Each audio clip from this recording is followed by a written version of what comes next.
Standing here looking out my kitchen window this morning, I can hear a whisper in my spirit, not loud, not dramatic, not accompanied by a flashing light or a grand announcement, just a whisper. Prepare for the increase. Then I hear it again. Prepare for the increase. I must admit, those words confuse me a little because if I'm honest, at this season in my life, it feels like increase and more to maintain or to take care of or to worry about. It's just a bit much for me now. Some days I feel like I'm simply trying to hold on to the life that I have left. Have you ever felt like that? It's not that you're ungrateful or unthankful, but just sometimes just holding on to the life that you have and the small things is a bit much. My body seems to be in a full revolt. Things that once came easily now require effort. Projects I poured my heart into seems not to be producing any fruit. Dreams I planned years ago appear to be sitting in the ground without any movement. And yet, the whisper continues. And I feel the urgency to get quiet. Prepare for the increase. So I find myself asking God, increase of what? Increase where? Increase when? Because from where I'm standing and what I'm feeling, I can barely keep up with what I already have. But as I stand here watering my plants, because I get up every morning and tend to them, God begins to answer. You know, a few weeks ago, I was ready to throw some of them out. They was brown, the leaves had shriveled up, and the stems even seemed dried up. They appeared like they didn't have any life, so what I do, I toss you. I do. And I assumed their season was over. But today, when I was watering one of those plants that I was thinking about tossing out, I seen tiny green buds and new shoots, fresh stems pushing their way through old branches. Wow. What I thought was dead was actually preparing for another season of growth. And isn't that just like God? Isn't that just like you on this journey? You done made some decisions that certain seasons is over, and then growth. Sometimes we mistake dormancy for death. We mistake waiting for failure, and we mistake pruning for punishment. But fruit has seasons. Every farmer understands that and respects it. There are planting seasons, watering seasons, and waiting seasons. And then there's the harvest season.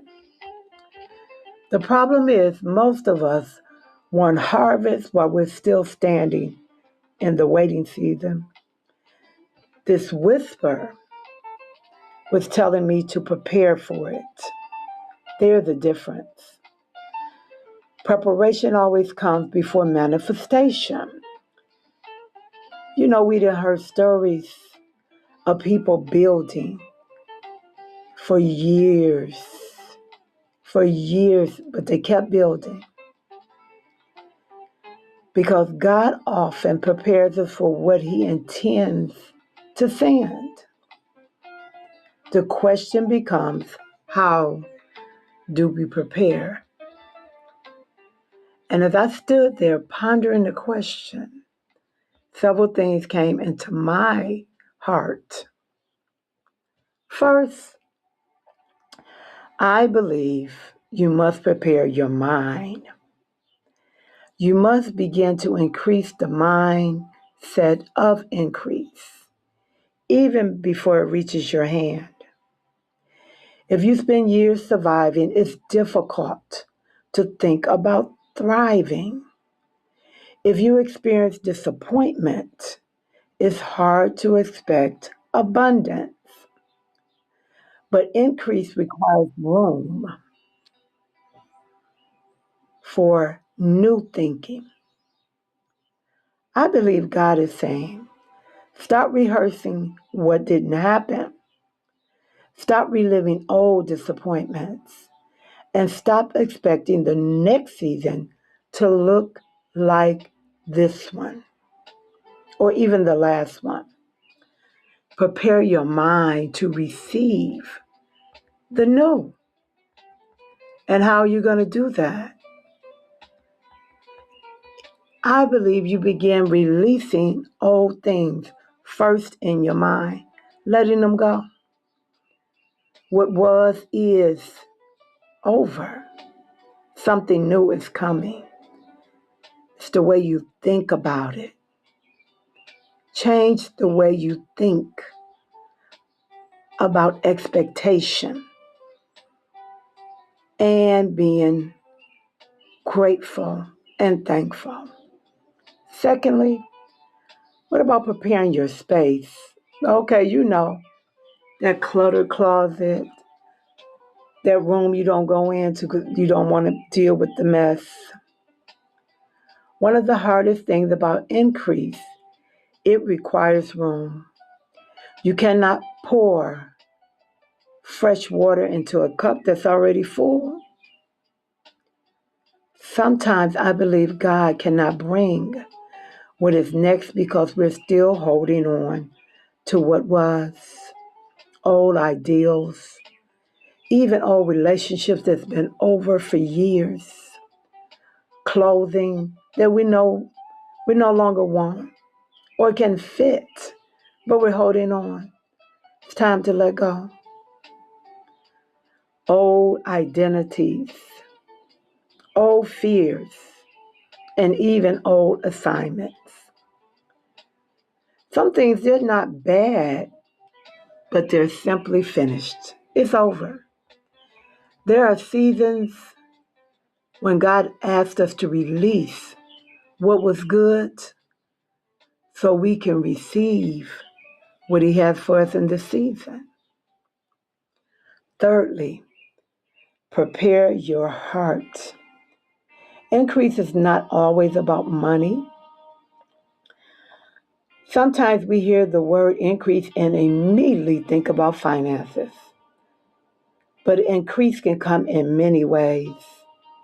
Increase in peace, wisdom, influence, joy, purpose, healing, impact. Maybe the increase you've been praying for is not in the bank account first. Maybe it's your confidence to step out there.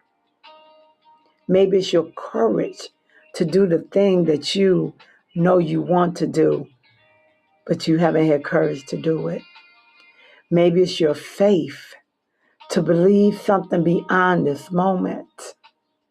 Maybe it's your ability to finally believe what was promised to you that is possible. And then what about preparing your hands? Okay? The thing that you use to create. What will you do to increase what comes into your hands? Would you steward it? Would you share it? Would you use it wisely? One thing I know for certain, We are not blessed just to become a reservoir of things. No, we are blessed to become rivers, to flow. And the purpose of increase, I believe, is not accumulation, it's multiplication. The increase that comes into your hands should bless someone else's life as it's blessing your life. What God pours into you should flow through you. That is how kingdom increase works. And as I reflect, I realize I've been asking God for increase all along. I've been asking for greater impact, greater purpose, greater reach, greater opportunities to teach women, to heal, to write, to speak, to travel, to the places where women are crying out. I've been asking. I've been asking to leave something meaningful behind my life. When it is over and done here, I've been asking. I've been asking for fruit, the kind that is juicy and sweet that others can consume and be healed and filled and nourished. Maybe you have too. Perhaps the whisper isn't announcing something new. Perhaps it's God's answers to prayers we already been praying. So let's watch for the green buds in our life. Maybe the lesson today is watch for the signs. Watch for the tiny, small evidence that life is returning into those places that we thought was dead, into the season that is renewing. Let's watch for the conversations that we're having, the connections, the ideals, the healing, the peace, the courage to open that door. Let's not overlook the small things and small beginnings, because oftentimes increase is hiding inside of things that seem so insignificant. And as I continue standing here, looking out of my kitchen window, I realize that preparation is an act of faith. It is believing that what is coming deserves a place before it arrives. It is believing that I deserve it. It is making room for the promise that God may have given you and the promise that you have given yourself. You know, it is trusting what is, and it is expecting what can be. So wherever you are today, wherever your leaves may feel brown and your branches may feel dry, or your dreams seem delayed, pay attention and even listen. You may hear the same whisper I heard. Prepare for the increase. And if you do, don't be afraid. Clear some space, open your hands, and strengthen your faith. And prepare to receive what God has been preparing for you. Because sometimes what looks like the end of a season is simply the beginning of a harvest, a magnificent harvest. Okay? This is me and you as we're looking out this window and we're looking in. And remember, I had to remind myself, I am not too old. I am not too tired. And the world has a way of reminding me that I can do it. But God has a way of reminding me that He will give me strength for my journey. So, okay, sis, prepare, because your increase is on the way. I see you next time as we look out the kitchen window.